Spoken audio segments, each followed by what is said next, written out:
All right, hello. My name is Kyle McElvany. I'm an assistant football coach at St. Mary Catholic Central in Michigan, and today I'll be talking about the fullback and halfback belly play. Just before I get going, just talk about a couple of lessons learned. As of March 1st, I'm on the staff at St. Mary's in Monroe, but before that, I was the head football coach at Dundee High School for 5 years.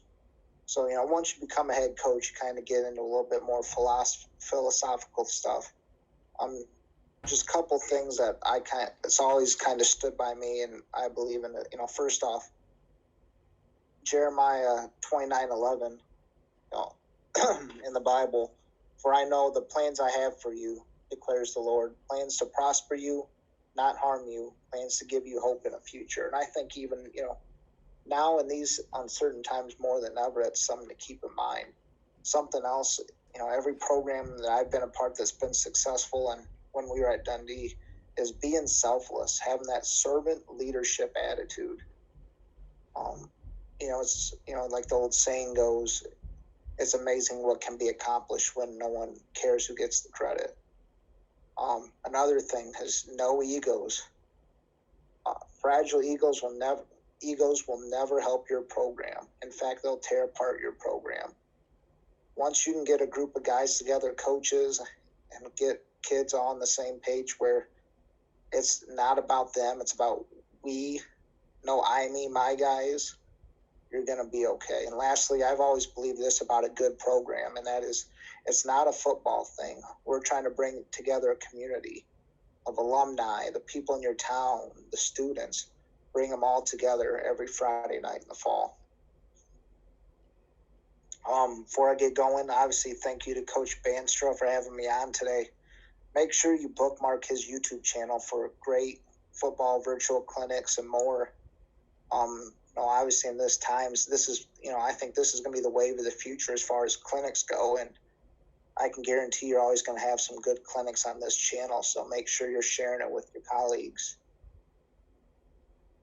So today's agenda, I'm going to talk a little bit about offensive philosophy.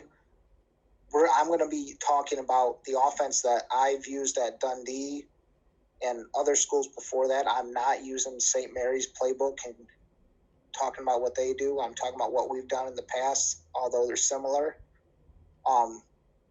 Practice philosophy, some of our formations and motions. Then I'll talk about our fullback belly play and lessons learned, our tank formation, and then also our halfback belly play, and show some film throughout as well. So just a quick background about me.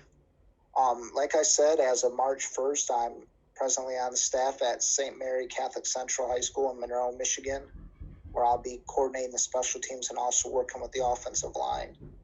I'm excited to be on staff. St. Mary's is my alma mater, and I have a lot of good memories there as a student athlete, so I'm excited to be there.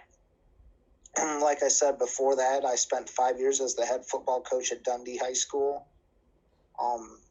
This past season at Dundee, we were fortunate to make the Division 5 playoffs, and we had the number 1 overall team academic All-State in Division 5. We're actually a team academic All-State every season we were there, and that's something I'm very proud of. And I was also fortunate to be selected to the 2016 AFCA 30 under 30 class. But when it was still 30 under 30, now it's 35 under 35, I believe. Anyway, before that, I spent my career in Ohio, coaching in Ohio. I was at Anthony Wayne High School under Craig Smith. Also at Swanton High School under Ben Olemaker, and a school I'm going to reference often in this presentation is Delta High School. I started in 2006. I was 19, 20 years old, coaching the varsity offensive line and defensive ends under Mike Vickers, who will be in the Hall of Fame in Ohio sooner than later. And we were fortunate to be the conference champs of the NWOAL, which is actually the oldest conference, high school football conference in Ohio. We were the Toledo Blade Pool champs and qualified for the Division 5 playoffs. like I said, I'm a graduate of St. Mary's Catholic Central, and I'm also a graduate of University of Toledo, and will be a graduate of the University of Notre Dame in July. I'm happily married to Stacy and a 3-year-old Jackson who keep me busy, and I also am the Director of Inclusion, which is our special education program at St. Mary's. We're actually the first Catholic high school in the state of Michigan to have a full special education program, from mild to moderate to working with students with Down syndrome and autism and various other cognitive disabilities. Touching on our practice philosophy, I think this is something that's important beyond X's and O's.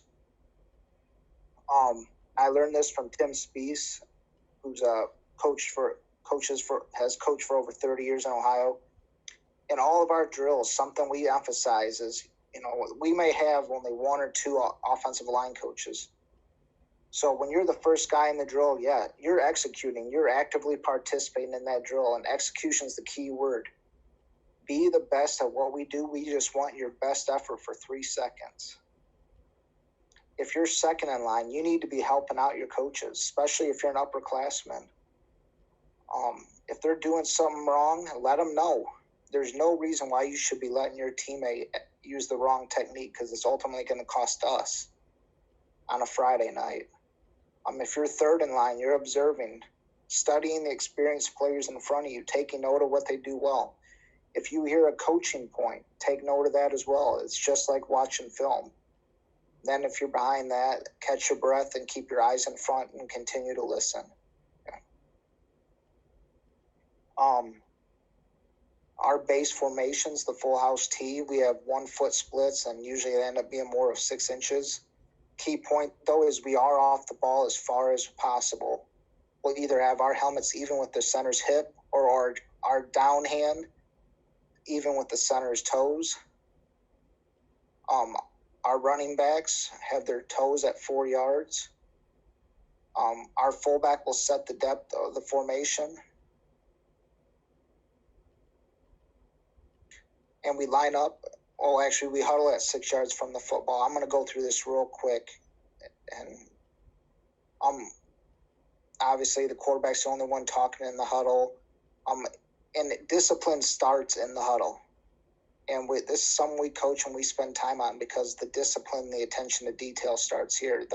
Our offensive line's in front with their hands on their thighs and their eyes up. Our running backs and tight ends are in the back with their arms behind their back, eyes up, chest up. No one's talking except for the quarterback.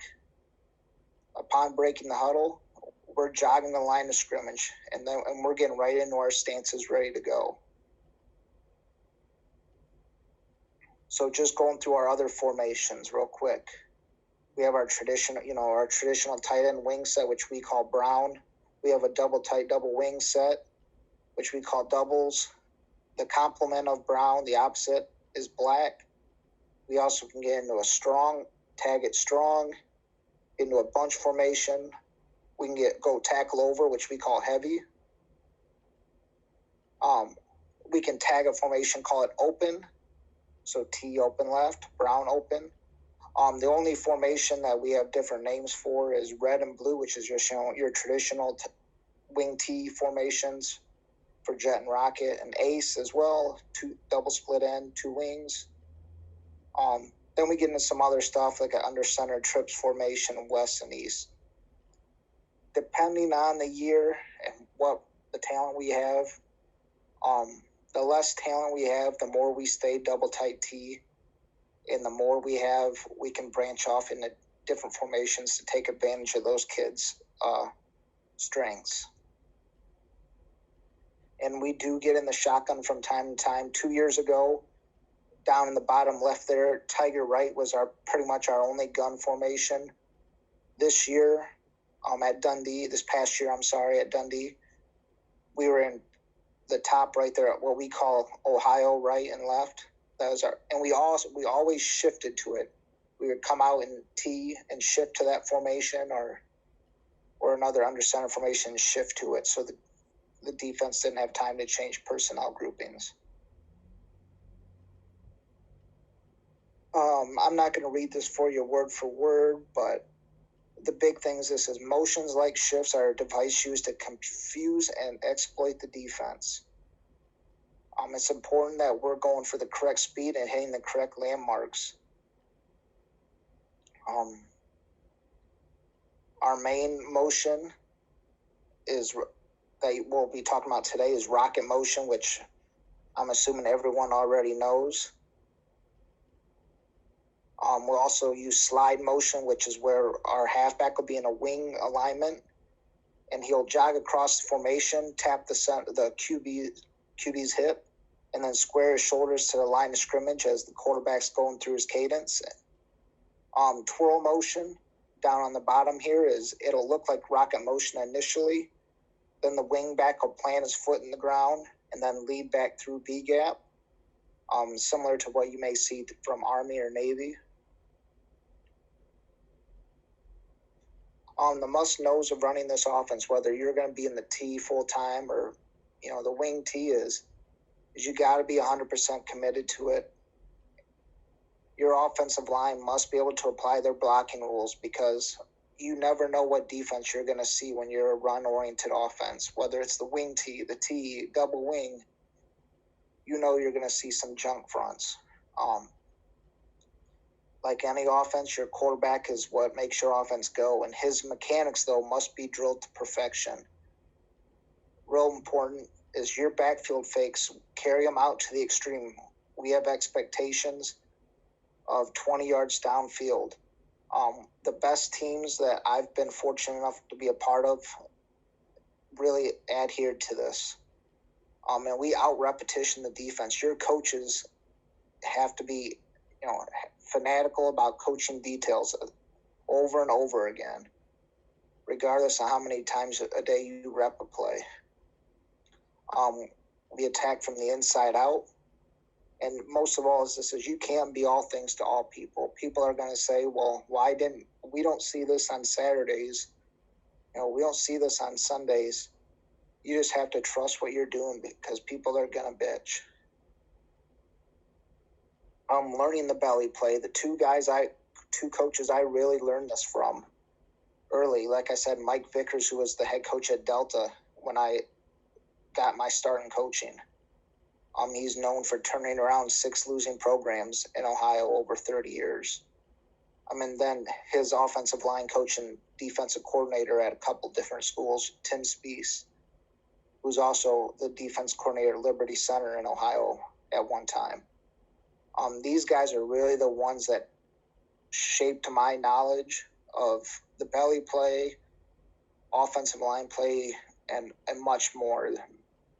And they learned it from Skip Bachman at Memorial High School in St. Mary's, Ohio.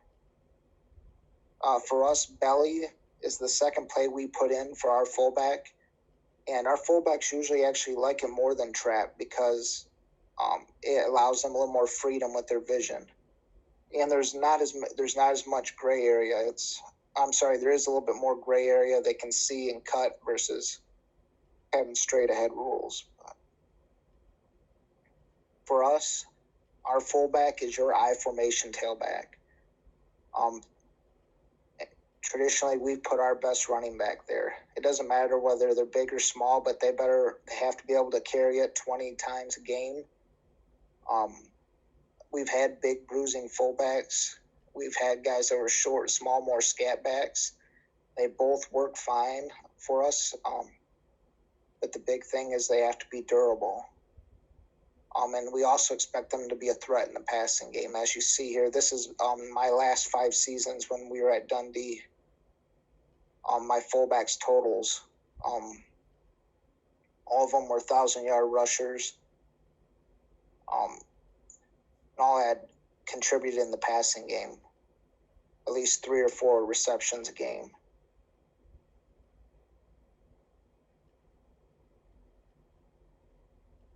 So 33-34 belly for us. It's for your fullback ISO play. We feel for us, we've always felt we could call it against any defense because for us, we have gone away from how Delaware teams would X block it if there's a B gap defender, or we just went ahead and started base blocking it. And we also like it because traditionally against wing T teams and T teams, people like to read guards. And since we base block it, this is a great play to just get off the football and go. One key point is your fullback has to be consistent with his footwork. He'll lateral step with the play side foot, crossover, then plant, and then receive the handoff.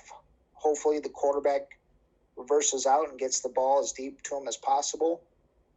A couple other notes: we don't run belly keep with the quarterback or belly sweep or tackle trap like the Delaware wing teams do. We run belly keep pass, and we'll also run a counter off rocket and rocket motion. But for us, we don't get into that full belly series.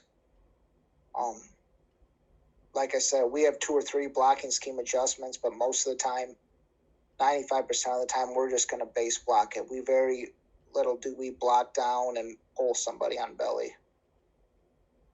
If you have the lead back in that dive back position or the halfback position, whatever you want to call it, make sure he jab steps before leading through, so it allows those seams to open a little bit. And for us, it's an attitude play. We tell our linemen, get all their weight forward, get the heels off the ground. Get in a 4-point stance if necessary, and we're going to attack the defense on their side of the line of scrimmage. So the blocking rules.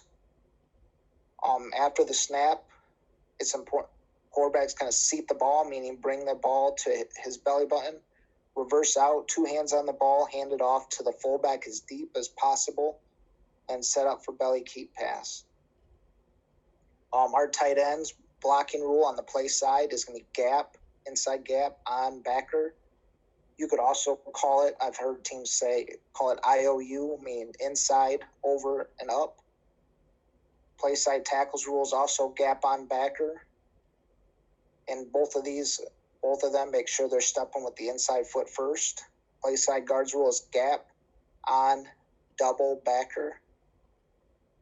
The center is on away or backside A, whatever you want to call it, linebacker. We've talked about the running back's footwork. And then the backside, this is important. They have inside gap to backer. We are not going to waste them on the first level if we don't have to. We want to get them to second level if we can, after they take care of their securing their inside gap, so they can form the cutback lane. So here's how we would block 34 belly against the 5-2. And against our T, it usually turns into a 5-4 where the corners will walk up. So we have a double team between the center and guard, the right guard.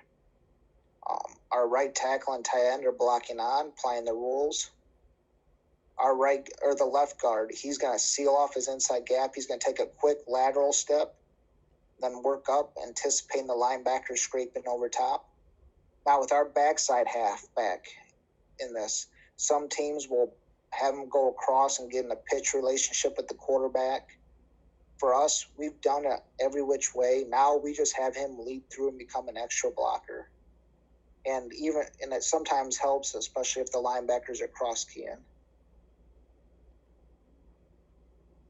That's 34 belly against an even front. Ideally, we want to run it to the open B gap, which I'll get into later.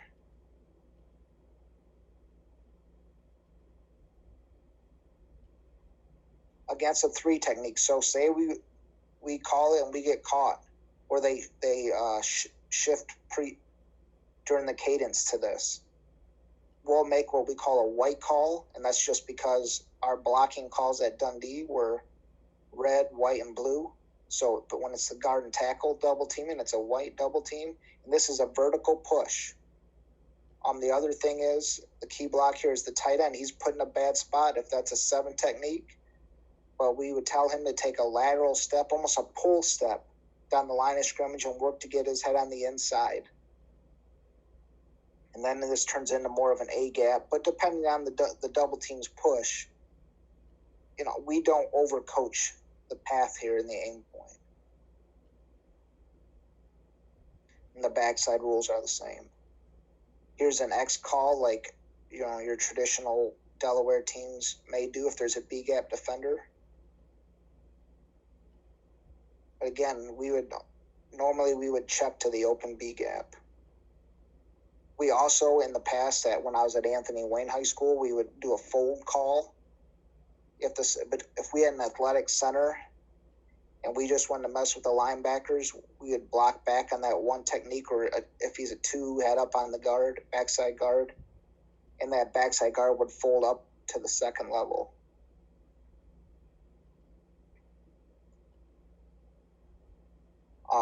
We ran this at Delta, and we only ran this if we got a 5-2 box, and the rules stayed the same, and it almost turned into a zone version of belly. So this is 33 belly here.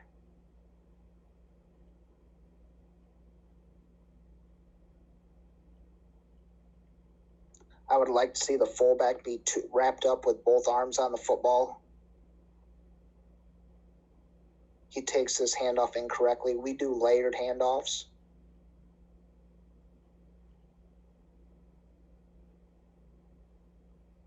The center should try to work to get his head across to the play side as well here. But all in all, I mean, it's an 8-yard, 6-7 yard play.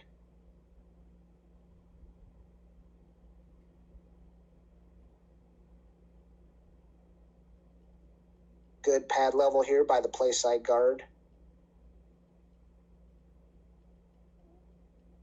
Center just needs to hold on for just a little bit longer, but all in all, not a bad play here.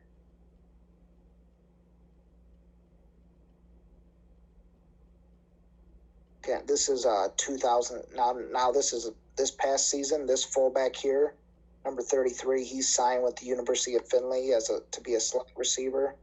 He ended up with over 1,100 yards rushing in 8 games for us. This is what looks like slide motion, or away from the slide motion, because we've been running it to the slide motion this game. Again, we just base block. We're a shoulder blocking team. We still shoulder block, and we're getting low into your thigh boards. The right guard here does a good job getting low into the thigh boards. We get lucky here. Our right tackle fires out with his eyes down and misses, but it's enough down here. This is the second game of the season, so we're still pretty raw. Now this, we're going to the nub side of an unbalanced formation. This is 34 belly. When we get lucky here, we block it incorrectly. The right guard should be blocking this big fella, and the right tackle should be blocking out here.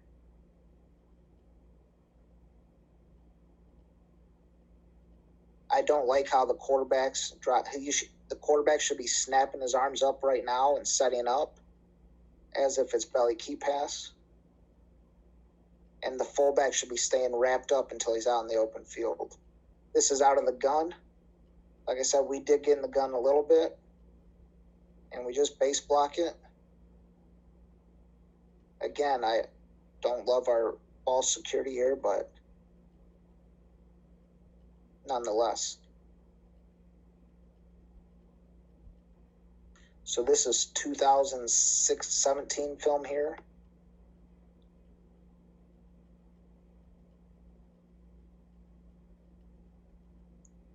I'll let these next couple roll through here for the sake of time.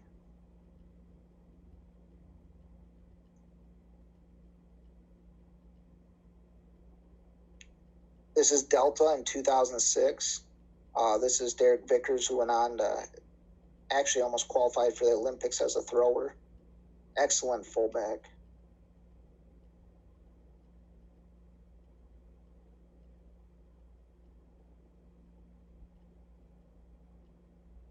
Here's 33 belly again. We're just basing this up.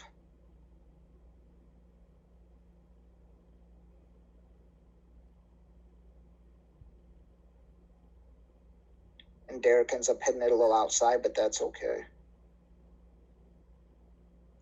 This is going to be 34 bellies.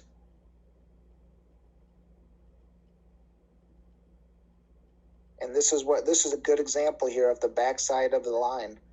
Gap, backer, and then they're forming the cutback lane. See the cutback lane?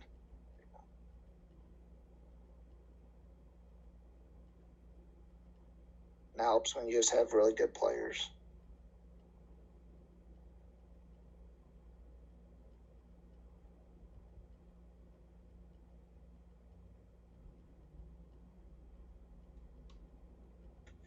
So now I'll just show you some diagrams, 33, 34 belly with motion.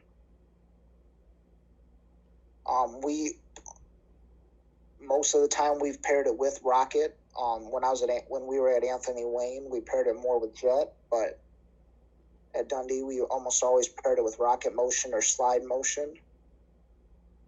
And it's a great pairing. It's tough read on the linebackers. This is twirl motion. So again, we like this, especially when we get defenses that might start to cheat to the motion side. Now this one right here, we didn't run this enough. I didn't run this at at Dundee. I should have.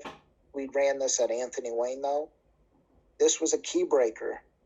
And we could only run it against certain looks when we knew we had the open B gap. But we would run the rocket motion still, and then we would fold this backside tight end underneath and run belly. Because obviously when you run rocket motion away, defenses are probably being coached that they can only run counter, boot or reverse or trap back. And this gave us something away from the motion still, and it still allowed us to give our best running back the ball. That's doubles rocket opposite belly fold. And we definitely did not run it enough, and that should have ran the past few years. This is our slide motion, and we really just turned that wing back into more of an H-back type, and he's an extra lead blocker. This is one without motion, but this was in here because your fullback has to be patient with his footwork and let the seams develop. Very rarely are you going to have success bouncing this play outside. Get 10 feet, go and get north and south. But this is our first year. This is actually my first year at Dundee. So this is first year in the offense, and we're still learning how to run it. And even then, we still get some yardage out of it, but probably been better off just trying to get north and south here.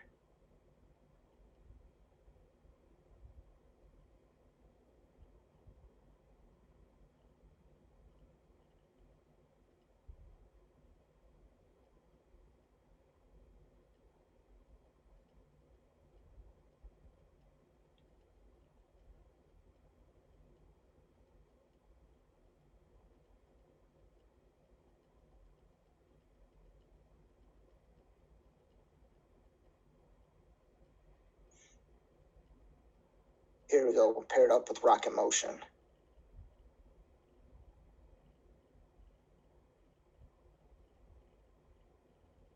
So this doubles rocket 33 belly.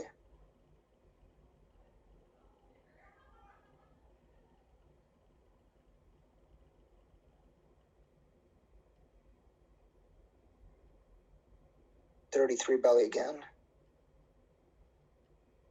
We get lucky here, but the motion helps us. We whiff on the play side defensive tackle, but the motion does just enough to take him out of the play. And the same with watch the play side linebacker here. This is why this is a great pairing of rocket and belly. Watch him right here.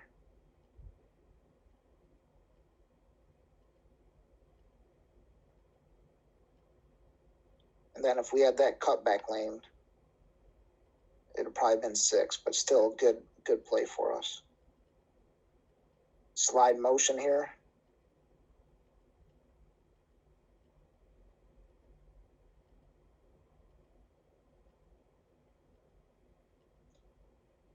It's an unbalanced look for us. We went tackle over here. Still just base blocking. That's, again, why we like base blocking instead of having all the different rules depend on which gap defenders.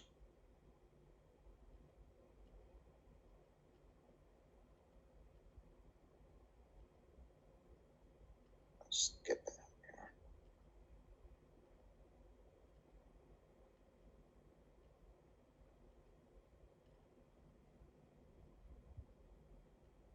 This is from Delta in 2006 against Archibald. A great example of what a good cutback lane will do for you, paired with the motion. And the quarterback here does an excellent job, too, selling the rocket if you watch his mechanics before coming back to hand off belly underneath. Gets that ball high so everybody sees it, hands it back underneath. And that's only for this series out of this playoff with rocket motion. We did that. Here comes an X block. Obviously, we were much more traditional Delaware at Delta.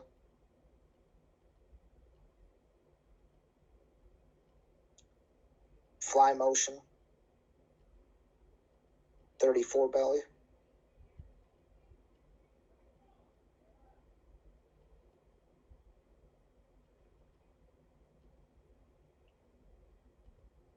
Again, just get north and south. Get weight for it in your stance. Just lessons learned. Make sure you have a check with me system so you can check to the open B gap. It's pretty simple to teach your quarterback how to do it. If you have a younger kid, you can always have him come to the line and he just looks to you for a simple signal to check it. And you just call in the huddle like T44 Belly, check with me. We liked it more out of double tight formations because it makes it easier to check to the correct side. Like I said earlier, pairing with rocket motion's an easy way to install a belly series without having to run all the other complementary plays. And I think the big thing is being able to run belly away from the motion as a key breaker. If I had to do it all over again at Dundee, I would have probably ran more of that. As I said earlier, the fullback's footwork and the play side halfback, who's his lead blocker, that footwork's pertinent. It must be done correctly to give time for the seams to open. Talking about the backside of the offensive line's job is important. Make sure they're stepping with their inside foot to secure their inside gap, then rip into second level to create the cutback lane. Obviously, wider splits are going to help belly because it gives more seams. Also, you're going to get defenses that are going to read which way your quarterback opens. For us, a lot of our plays, the quarterback will reverse out to it. So we'll get defenses that'll key our quarterback's face mask and automatically fly to the side that opposite of the quarterback's face mask. So we have a call where our quarterback will open up to the play side to hand off on belly and a couple other plays. A colleague of mine, Kevin Shelby, who's the offensive line coach at Lima Central Catholic now, helped me put together an if-then chart for belly, and it's something I highly recommend you doing, not only just for your belly play, but for your offense as a whole. It takes away some of the thinking and takes away those decisions made in the heat of the moment. You have those emotions made the night before, or long before that, actually. Also, a formation which I'll talk about here shortly is tank. It's an untraditional, unorthodox formation, but for teams that play multiple fronts, it was good for us because it allowed us to run what we wanted to run and dictate to the defense that we were going to run belly instead of letting them dictate to us what we were going to run and allow us to give the ball to our best player. We watched the film there. So this is tank. Base tank formation is the right halfbacks in the B gap and the left halfbacks in the C gap. It's an automatic 34 belly check with me calling the huddle. When we break the huddle, we'll sprint to the line of scrimmage as quickly as possible.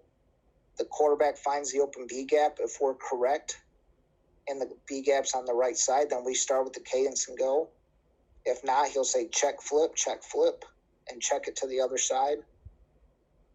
And we can tag this to move those wings around into different gaps, like tank AB, or you can get, make it whatever kind of name you want or system you want. I know some people use numbers but this was just a way for us to dictate when we really wanted to give the ball to our fullback and run belly.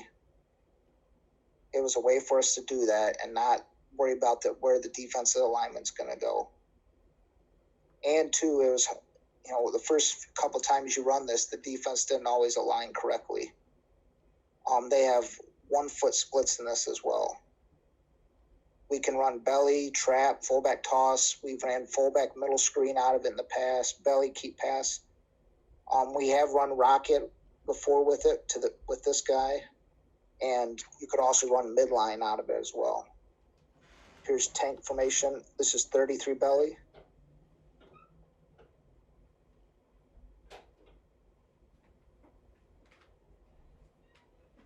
We whiffed on the play side defensive lineman there, but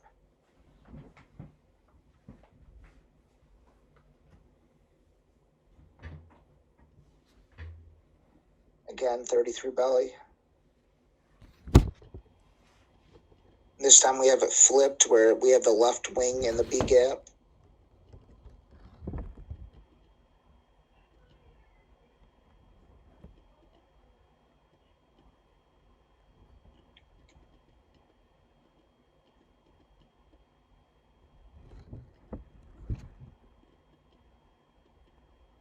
Again, it works out here on this one, but normally we don't recommend bouncing belly.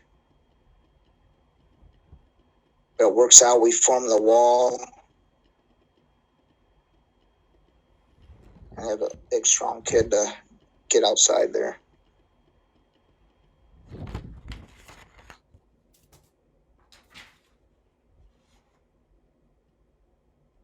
Now here, if the fullback keeps his eyes up, there's the beginning of a cutback lane. Right here.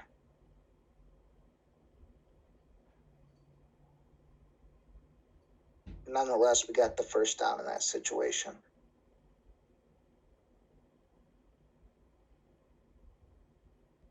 Just real quick on if-thens. For us, I do a script, but scripting the first few plays of the game, but they're not so much scripting plays as they're questions I want answered. Like, how are they going to align to tight end wing? How do they align to unbalance? How do they react to motion? So then this would just be an example of an if-then chart for belly. Line in blocking scheme adjustment, or you can do a different play.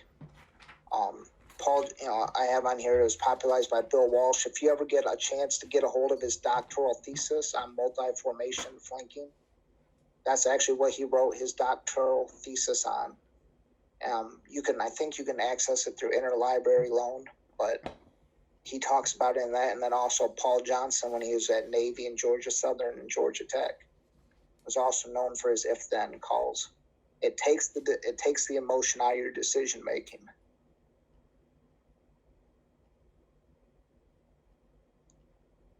Just one drill, and this is from Mike Vickers, and it's basically nothing more than half line, but we call it sky is falling drill, where we let the scout team coaches throw any defense they want.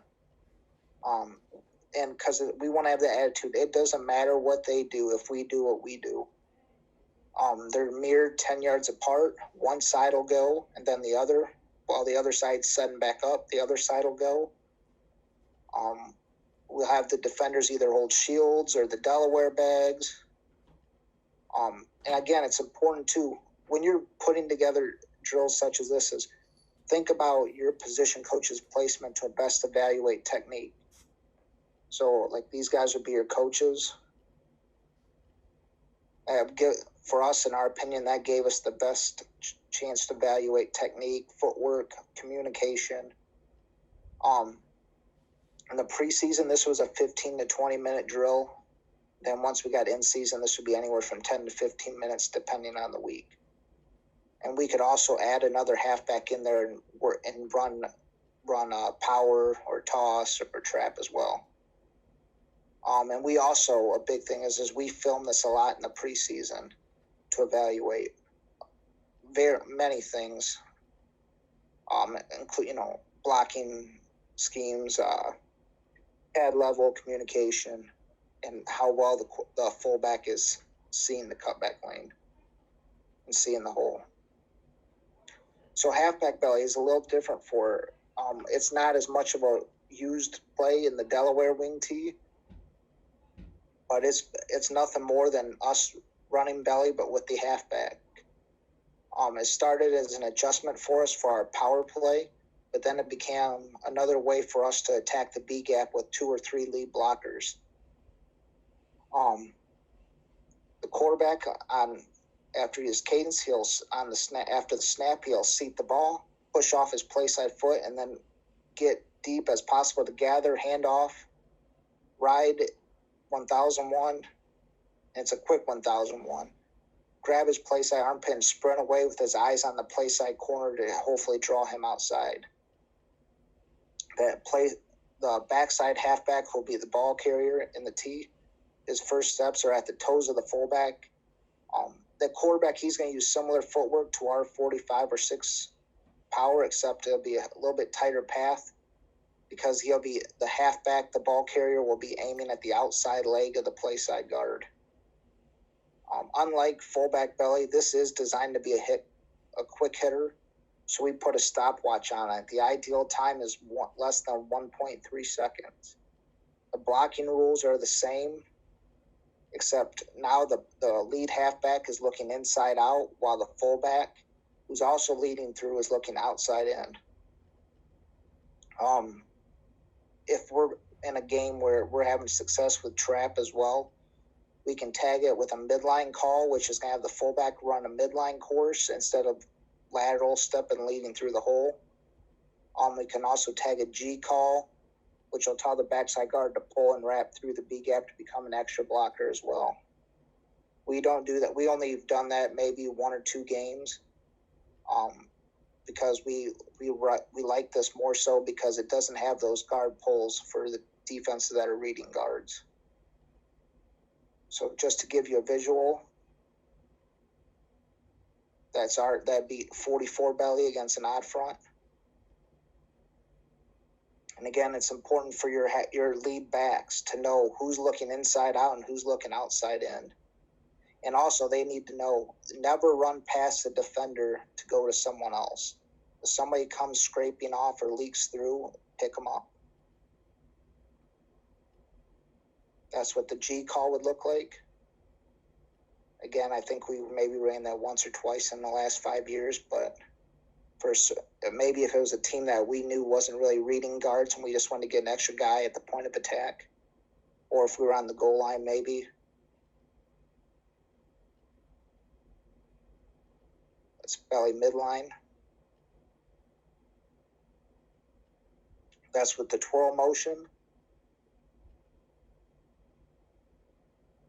And again, just like fullback belly, we ideally wanted to run this to the open B gap. So we will check it at the line of scrimmage if we can. This is with slide motion away from the point of attack against a 3 technique.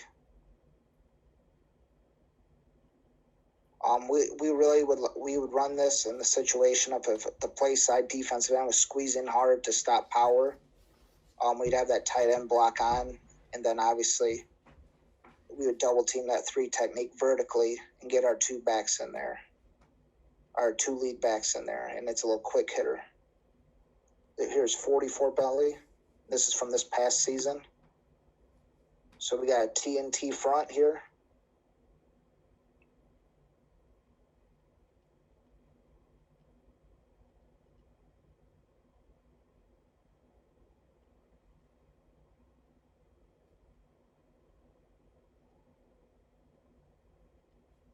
And we don't get much of a cutback lane here, but as you see, There is one. But still, you can't complain about a 10-yard football play.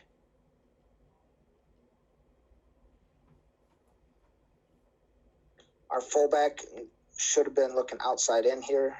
He gets kind of lost when he's going through.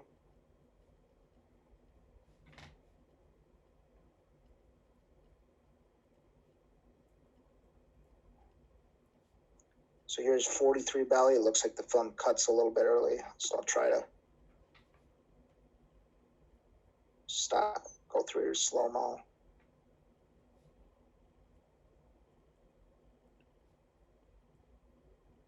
I don't like all these guys standing around watching.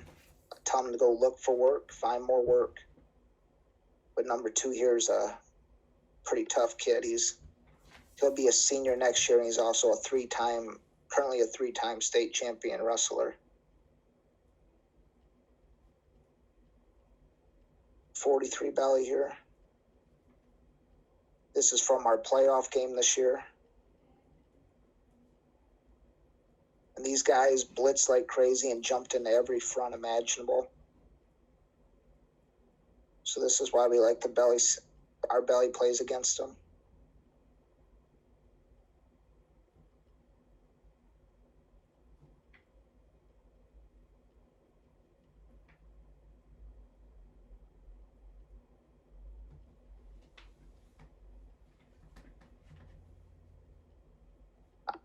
Unbalanced now. Or no, I'm sorry, not unbalanced. Apologies there. 44 though. There's our vertical double team. Right here we'll have a double team.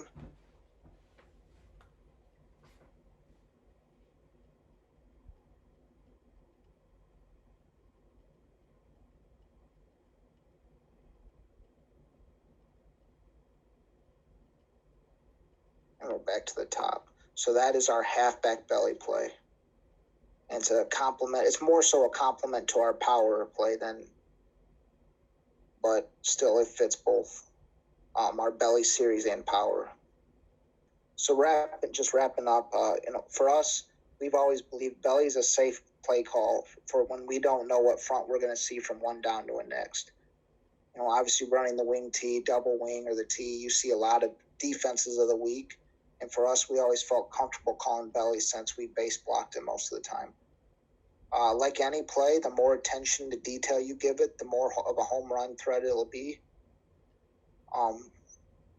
Again, to reiterate, I think it's important to have a check with me system to get belly into the open B gap.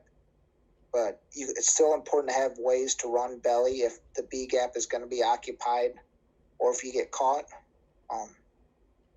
For us, this was our favorite play when we had a fullback with great vision.